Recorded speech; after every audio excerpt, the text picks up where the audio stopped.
স্বৈরাচার শেখ হাসিনা সরকার পতনের 1 বছর পূর্তিতে এই অনুষ্ঠান থেকে একটা বার্তা দিতে চাই। আপনারা জানেন গত বছর 5ই আগস্ট থেকে আজকে পর্যন্ত অনেক রাজনৈতিক দলের উত্থান হয়েছে।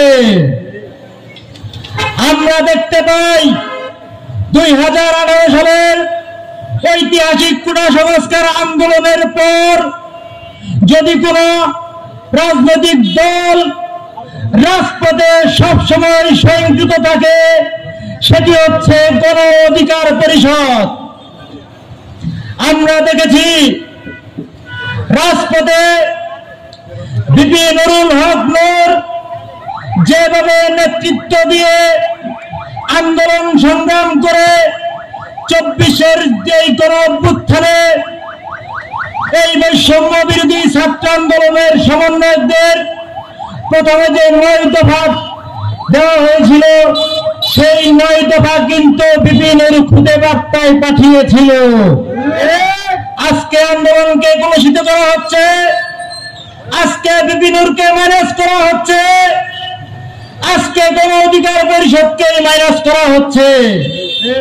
এই 24-এর আন্দোলনে যদি কোন রাজনৈতিক দলের সবচেয়ে বেশি অবদান থেকে থাকে সেটা হচ্ছে গণ অধিকার পরিষদ।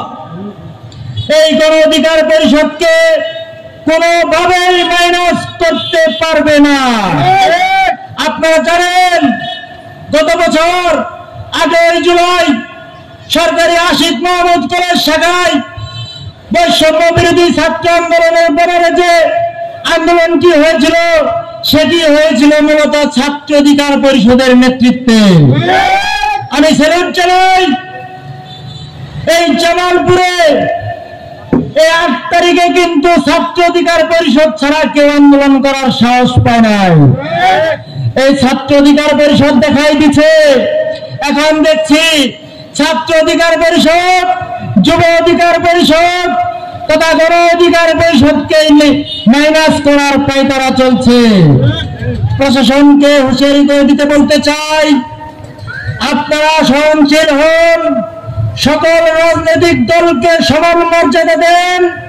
যদি কিংস পার্টি নামে কোন পার্টিকে আলাদাভাবে মূল্যায়ন করেন তাহলে কিন্তু পরিণাম ভয়াবহ হবে। আমরা সকল প্রশাসনিক দপ্তরে এবং কি সকল মন্ত্রণালয়ে গণ অধিকার পরিষদের নেতৃবৃন্দ নিয়ে ঘেরাও কর্মসূচি দিতে বাধ্য হব। আজকে এই সমাবেশ থেকে পরিশেষে একটা কথাই বলতে চাই, ইন্টারিম গভর্নমেন্ট আজকে যে জুলাই ঘোষণাপত্র পাঠ করবেন সেখানে গণ অধিকার পরিষদকে যে মাইনাস করার খেলা খেলেছেন আপনারা সতর্ক হয়ে যান, আপনারা সাবধান হন, নইলে কিন্তু আপনাদের পরিণতিও কিন্তু আওয়ামী ফ্যাসিস্ট সরকারের মতন হবে।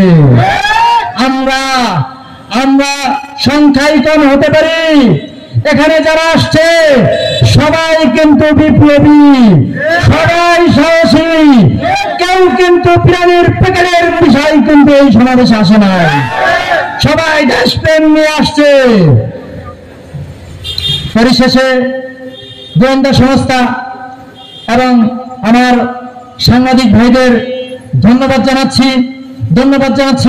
বাংলাদেশ ছাত্র অধিকার পরিষদ জামালপুর জেলা শাখার সকল অঙ্গ সহযোগী সংগঠন, বাংলাদেশ যুব অধিকার পরিষদ,